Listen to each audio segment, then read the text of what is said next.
संघ प्रमुख मोहन भागवत ने राष्ट्रीय स्वयंसेवक संघ की स्थापना दिवस के दिन कई बड़ी बातें बोली और इसमें जब उन्होंने ये कहा कि जनसंख्या नीति बननी चाहिए और जनसंख्या यानी पॉपुलेशन पर कंट्रोल जरूरी है क्योंकि आगे आने वाले दिनों में कई बड़े संकेत मिल रहे हैं, तो फिर यहां से कई लोगों ने इसे भारत की मुस्लिम पॉलिटिक्स से जोड़ा।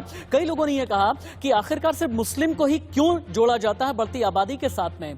और साथ ही राष्ट्रीय स्वयंसेवक संघ की तरफ से जो एक कागज जारी किया गया लिखित, इसके बारे में भी। लेकिन भारत की मुस्लिम पॉलिटिक्स क्या कहती है, अब आप ये देखें 2011 की जनगणना के मुताबिक मुस्लिम आबादी का जो आंकड़ा है ना, ये भारत की आबादी में लगभग 14.2% के आसपास मुसलमान हैं।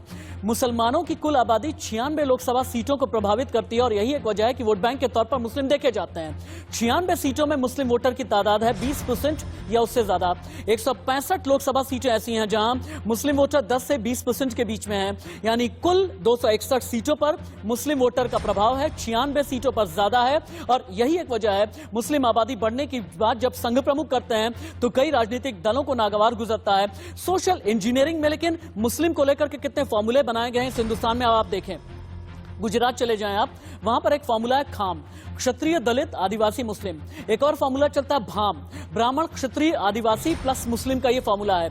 फिर एक फॉर्मूला आ जाता है फैम यानी FAM, फॉरवर्ड आदिवासी और मुस्लिम। यूपी बिहार में अगर आप चले जाते हैं, यहां पर एक समीकरण चलता है MY मुस्लिम और यादव। यही एक वजह है कि संघ प्रमुख ने जैसे ही ये कहा मुस्लिमों की आबादी बढ़ती जा रही है, ये चैलेंज है, तो कई लोगों को ये लगने लगा कि कहीं ऐसा ना हो कि हमें नुकसान पहुंच जाए। और मुस्लिम वोट वाले राज्य कौन कौन से हैं जहां पर ध्रुवीकरण होता है मुसलमान वोटों के साथ, अब आप ये देखें। जम्मू कश्मीर, हरियाणा, यूपी, बिहार, असम, पश्चिम बंगाल, झारखंड, MP, महाराष्ट्र, कर्नाटक, केरल, ये वो राज्य हैं जहां पर अब मुस्लिमों के पास पार्टी के तौर पर हिंदुस्तान में कितने विकल्प हैं आप ये भी देख लें। Congress, PDP, National Conference, Samajwadi Party, Bahujan Samaj Party, AIUDF, AIMIM, TMC, वाम मोर्चा, TRS, UDF, LDF, ये वो पार्टियां हैं जो मुस्लिम वोट बैंक पर सीधे तौर पर निशाना साधती हैं। लेकिन हिंदू आबादी को लेकर के और क्या क्या बातें कही हैं संघ प्रमुख मोहन भागवत ने। हिंदू समाज का उदय होगा, हिंदू समाज को बांटने की कोशिश हो रही है, ये इशारा क्या है, हिंदुत्व की वजह से किन्हें खतरा है, ये सब कुछ बताया है संघ प्रमुख मोहन भागवत ने। सुने कि जब ऐसा हिंदू समाज खड़ा होगा संगठित, तो वो गीता की ही बात करेगा और अपने उद्देश्य को वसुधैव कुटुंबकम यही बताएगा, क्योंकि हम किसी को पराया मान ही नहीं सकते।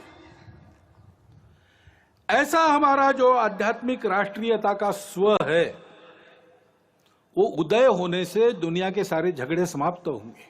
हिंदू धर्म उदित होगा तो फिर परिणाम ये भी होगा कि मनुष्यों के कलहों पर जिनके दुकान चलते हैं और उनके खोए हुए संतुलन पर जो अपना उल्लू सीधा करते हैं, उनके दुकान बंद हो जाएंगे। और इसलिए हम देखते हैं कि ये न हो, भारत एक विकास के राह पर, बड़ा बनने की राह पर चल पड़ा है, ये हो ना पाए, हिंदू समाज अपने स्व को समझ ना पाए और वैसे ही कटा बटा रहे, इसलिए बहुत प्रयास चल रहे हैं। डिबेट को एक बार फिर से ओपन कर देते हैं। अर्शप्रीत सिंह कांग्रेस के नेता मेरे साथ में हैं, चकपाणी महाराज, डॉक्टर वंदना पांडे, धर्मेंद्र यादव जी, शुभेंदु शेखर और सैयद जवाद मेरे साथ में हैं। अर्शप्रीत जी, मैं एक बार चाह रहा था कि क्विक राउंड अप में एक बार आप सभी को आप सुन लें, क्योंकि जहां पर मुस्लिम वोट बैंक की बात आती है ना, वहां पर यह कहा जाता है कि कांग्रेस ने ही इसकी बुनियाद रखी है। और जब बुनियाद रखी है तो मैं यूपी पर आ जाता हूं। 2001 की जनगणना के मुताबिक यूपी में 80.61% हिंदू थे और 18.5% मुसलमान 2001 में। 2011 में हिंदुओं की आबादी घटी, 79% आ गई और मुस्लिमों की आबादी बढ़कर के हो गई 19.25% के आसपास। क्या यह माना जाए कि यूपी में किसी षड्यंत्र के तहत, किसी साजिश के तहत मुस्लिम आबादी बढ़ाई जा रही है और यही एक वजह है कि मोहन भागवत को इशारा करना पड़ा कि अगर मुस्लिम आबादी पर रोक नहीं लगाई गई तो दिक्कत हो जाएगी? देखिए, पहली बात तो मैं बता दूं, ये जो भागवत साहब ने चीज कही है ये मिसप्लेस्ड है, और ये जो कॉन्सेप्ट बता रहे हैं पॉपुलेशन कंट्रोल का, ये आउट ऑफ डेट है और कोई छोटा मोटा आउट ऑफ डेट नहीं, आधा सेंचुरी आउट ऑफ डेट है। मैं आपको फैक्ट की बात बताता हूँ। जो डेवलप्ड कंट्रीज है वहां पे और हिंदुस्तान में एक चीज कही जाती है, जो लेवल फर्टिलिटी होती है, for example the replacement level of fertility, एक टर्म है, सर्च कर लीजिएगा। इसका मतलब है कि जो आने वाली जनरेशन है क्या वो एग्जैक्टली उतनी होगी जितनी आज की जनरेशन है? तो हिंदुस्तान का ये जो रेट है ये है 2.2%। डेवलप्ड कंट्रीज में होता है 2.1%, जिसका मतलब है कि हिंदुस्तान को इस चीज की जरूरत नहीं है। देयरफॉर भागवत साहब को ये चीज कहने की जरूरत क्या थी? हमें आज से 20 साल बाद हमें आने वाली जनरेशन की फिक्र कम करनी पड़ेगी और जो बुजुर्ग हैं उनकी जनरेशन की फिक्र ज्यादा करनी पड़ेगी, फैक्ट्स और स्टैट्स के हिसाब से। तीसरा, एनआरसी के बेसिस पे, इन्होंने एनआरसी का भी जिक्र किया है। एनआरसी में जब जहां जहां पे हो रही थी वहां पे एक्स आर्मी उनको निकाला जा रहा था, उनको कह रहे थे डॉक्यूमेंट्स आपके पास पूरे नहीं है। फ्रीडम फाइटर्स जो रहे हैं उनको नहीं इंक्लूड किया जा रहा था। कुछ और कह रहे हैं लेकिन फैक्ट तो कुछ और भी कहता है ना हर्षप्रीत जी, फैक्ट तो कुछ और भी कहता है ना। सैयद जवाद, आप आ सकते हैं बीच में। यूपी के 70 में से 57 जिले ऐसे, सैयद जवाद, यूपी के 70 में से 57 जिले ऐसे जहां हिंदुओं की आबादी मुस्लिमों के मुकाबले धीमी गति से बढ़ी है। मुजफ्फरनगर में हिंदू 32% घटे हैं, मुस्लिम आबादी 3.22% बढ़ गई है। कैराना, बिजनौर, रामपुर, मुरादाबाद यूपी के वो जिले हैं जहां पर मुस्लिम आबादी बढ़ने लगी है, हिंदू आबादी घटने लगी है। तो क्यों नहीं ये कहा जाए कि हां मुस्लिमों को कंट्रोल करना चाहिए? सैयद जुबाद।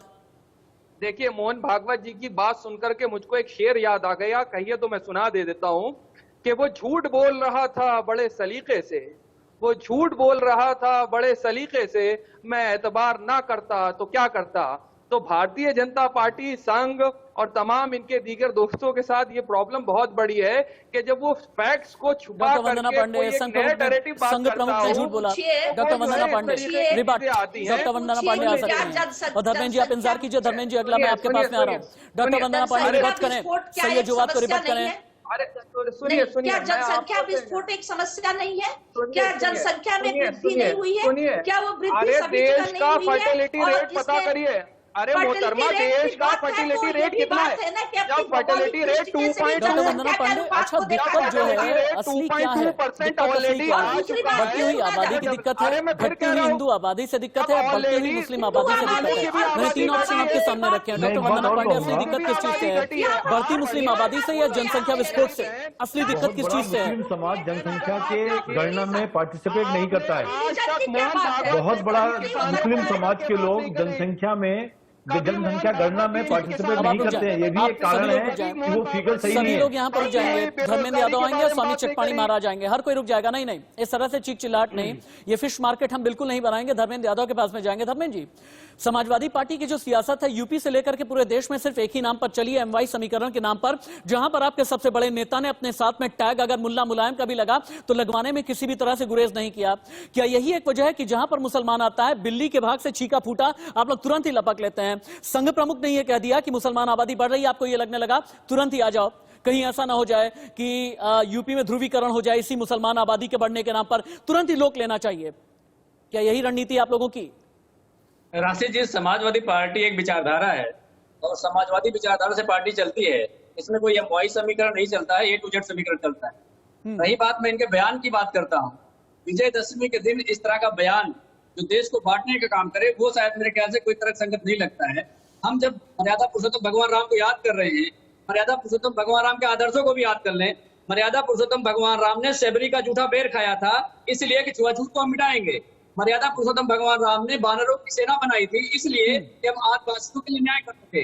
भारत एक विविधता का देश है, इसमें कोई भी आदमी अलग नहीं है। बांटने की राजनीति भारतीय जनता पार्टी की हमेशा से रहेगी और बांटने और काटने से नहीं चलता है। अगर भागवत जी को लगता है, शुभेंदु शेखर जी, आप लोग बांटने की राजनीति करते हैं, इसीलिए बार बार मुसलमान नाम आप लोगों की जबान पर आती है। शुभेंदु शेखर जी, साथ और सबका विकास, हमने सबको कहा है कि हमारा सबका साथ और सबका विकास। जिस तरीके से संघ में भी बहुत सारे मुस्लिम लोग आते हैं और भारतीय जनता पार्टी के अंदर बहुत सारे मुस्लिम लोग आते हैं, तो भारतीय जनता पार्टी का निर्माण में भी मुस्लिम समाज का बड़ा ध्यान है। मैं ये कहना चाहूंगा कोई ऐसी राजनीति नहीं करती।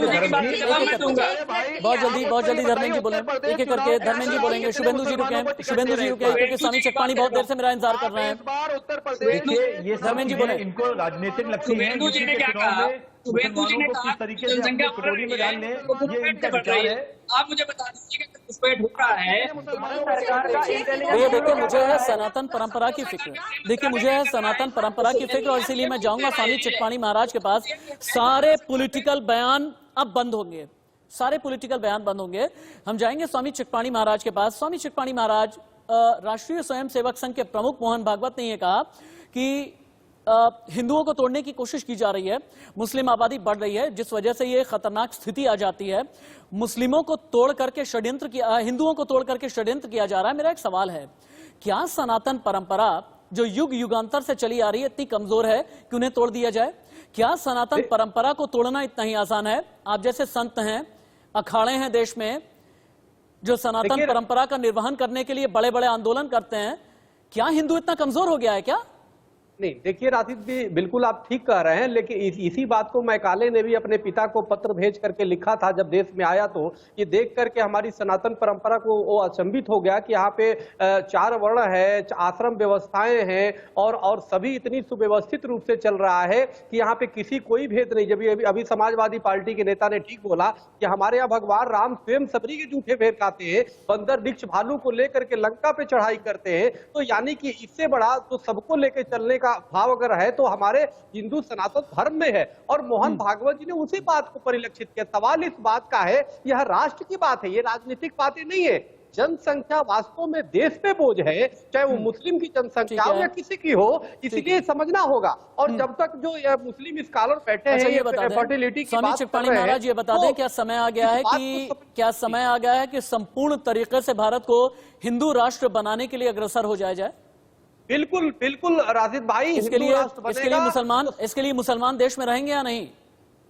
नहीं, देखो वीर सावरकर जी ने बड़ी स्पष्ट कहा था कि जब उनसे पूछा गया कि क्या हिंदू राष्ट्र जब बनेगा तो मुसलमानों को निकाल दिया जाएगा, ईसाइयों को निकाल दिया जाएगा, तो वीर सावरकर को हमारे हिंदू महासभा के हिंदू राष्ट्र में रहना चाहेंगे या नहीं? उत्तर दिया था कि हिंदू राष्ट्र में रहना चाहेंगे या नहीं? हिंदुओं को होंगे वही मुस्लिमों को होंगे। सैयद जवाब से एक बार पूछिए ना, एक बार सुनिए सैयद जवाब क्या कह रहे हैं। हर कोई चुप रहेगा, सैयद जवाब बोलेंगे, हर कोई चुप रहेगा, सैयद जवाब बोलेंगे, उसके बाद डॉक्टर पांडे आप बोल सकती हैं। 1 मिनट रुक जाइए, सैयद जवाब बोलेंगे, सैयद जवाब बोलेंगे। आपको धज्जियां उड़ा रहे हैं संविधान की, ये सवाल ही गलत है और ये सवाल सबसे ज्यादा गलत है। क्या आप हिंदू राष्ट्र में रहने देंगे? आप कैसी बातें कर रहे हैं? क्या बाबा साहब भीमराव अम्बेडकर के दिए हुए संविधान को खारिज कर देंगे? आप हिंदू राष्ट्र की बात करेंगे तो बाबा साहब भीमराव अम्बेडकर के बनाए हुए संविधान को आप आंख में रख देंगे? कैसी बातें कर रहे हैं? सवाल ही गलत है। और इस तरीके की शुभेंदु शेखर जी, अगर संघ की तरफ से ये कह दिया जाता है, शुभेंदु शेखर जी, अगर संघ की तरफ से ये कह दिया जाता है कि अब तो पूरे हिंदुस्तान को रावी की शपथ याद दिलानी बहुत जरूरी है, और अगर संघ की तरफ से ये कह दिया जाता है कि आप भारत को हिंदू राष्ट्र बनाने के लिए आगे बढ़ जाएं, तो बीजेपी क्या करेगी? क्या करेगी? ना ही संघ कहेगा, ऐसा जातिगत हमारे संघ नहीं कह सकता, ना भाजपा कह सकती है। संघ में आज भी मुस्लिम मंच है और बहुत सारे मुस्लिम लोग सखा जाते हैं, इसलिए ऐसा कहना और ये बातों को भड़काने वाली बात है। संघ और भाजपा दोनों लोग, भारत मतलब हिंदू मतलब एक धर्म को जीने का तरीका है। डॉक्टर वंदना पांडे बोल सकती हैं, पाठ से मत जोड़िए। डॉक्टर वंदना पांडे बोल सकती हैं आप बीच में। राशिद जी एक बात बताइए, उन्होंने ये भी कहा है और ये बार बार राष्ट्रीय स्वयंसेवक संघ करता है कि सिंधु से लेकर के कन्याकुमारी तक, हिंद महासागर तक रहने वाला हर व्यक्ति हिंदू है। दूसरी, आज आदरणीय परम पूजनीय मोहन भागवत जी ने यह भी कहा है कि सभी अपने स्वधर्म की अनुभूति करें, सभी लोग एक दूसरे से समाज में जाएं, बैठे, मिले, खाए, परस्पर प्रेम कर। इन सब बातों पर किसी ने न्याय ध्यान दिया? और एक ही बात को लेकर के कहते कि वो झूठ बोलता है, हम झूठ पर क्यों ना ऐतराज करें? अर्शप्रीत कुछ कहना चाहते हैं, अर्शप्रीत कुछ कहना चाहते हैं, अर्शप्रीत बोल लीजिए। अर्शप्रीत मेरी बहन, आप पढ़ती नहीं है या पढ़ करके मेरी बात हमेशा पढ़ करके बैठा करिए। मेरी बात सिंपल एक बात कह रहा हूँ, मेरी बहन। स्वामी चिकपाणी महाराज वैसे भी, स्वामी चिकपाणी महाराज वैसे भी हिंदू राष्ट्र का झंडा बुलंद किए हुए हैं, और स्वामी चिकपाणी महाराज जो हैं संघ प्रमुख मोहन भागवत के इस बयान के बाद अब सीधे निकल जाएंगे कश्मीर से लेकर के कन्याकुमारी तक, कटक से लेकर के अटक तक। क्यों स्वामी चिकपाणी महाराज? कश्मीर से कन्याकुमारी, कटक से अटक, हिंदू राष्ट्र, रावी की शपथ, रावी की शपथ के अवसर पे पूरे देश को संकल्प लेना होगा इस देश को बचाने के लिए। चलिए ठीक है, आप सभी मेहमानों का बहुत बहुत शुक्रिया, आप सभी मेहमानों को बहुत शुक्रिया। अर्शप्रीत जी, चिकपाणी महाराज, डॉक्टर वंदना पांडे, धर्मेंद्र यादव जी, शुभेंदु शेखर जी, सैयद जवाद जी। और इससे पहले कि मैं ब्रेक लूं, एक बार समझाना बहुत जरूरी है कि जिन राष्ट्रीय स्वयंसेवक संघ के प्रमुख की हम बात कर रहे थे, उनके बयान की बात कर रहे थे, संघ क्या है, संघ कहता क्या है, संघ करता क्या है। दुनिया का सबसे बड़ा स्वयंसेवी संगठन राष्ट्रीय स्वयंसेवक संघ, पूरा नाम है आरएसएस के नाम से जाना जाता है। स्थापना केशव बलिराम हेडगेवार ने की। भारत को हिंदू राष्ट्र बनाने के लक्ष्य के साथ में स्थापना की गई। 27 सितंबर 1925 को विजयदशमी के दिन स्थापना। 2025 में आरएसएस 100 साल का हो जाएगा। 2 दर्जन से कम लोगों के साथ में शुरुआत हुई थी। हेडगेवार ने 17 लोगों के साथ में अपने घर के अंदर योजना बनाई। आरएसएस नाम यानी राष्ट्रीय स्वयंसेवक संघ नाम पड़ा 17 अप्रैल 1926 को। बाकी 2 नाम पर और विचार किया गया, जरीपटका मंडल और भारतोद्वारक मंडल, लेकिन फिर राष्ट्रीय स्वयंसेवक संघ नाम पड़ा। वोटिंग के बाद, वोटिंग हुई उसके बाद ये नाम पड़ा। नमस्ते सदावत्सले मातृभूमि प्रार्थना के साथ में शाखा चलती है। आरएसएस ये दावा करता है 1 करोड़ से ज्यादा प्रशिक्षित सदस्य हैं, 80 से ज्यादा समविचारी या अनुषंगिक संगठन है, 40 देशों में राष्ट्रीय स्वयंसेवक संघ सक्रिय है। संघ की 56,569 दैनिक शाखाएं लगती हैं, 13,847 साप्ताहिक मंडली है, 9,000 मासिक शाखाएं हैं। 3 बार राष्ट्रीय स्वयंसेवक संघ पर बैन भी लग चुका है, लेकिन हर बार बैन हटा। महात्मा गांधी की हत्या के बाद, इमरजेंसी के दौरान और 6 दिसंबर 1992 के बाद में बैन लगा है। एक छोटा सा ब्रेक।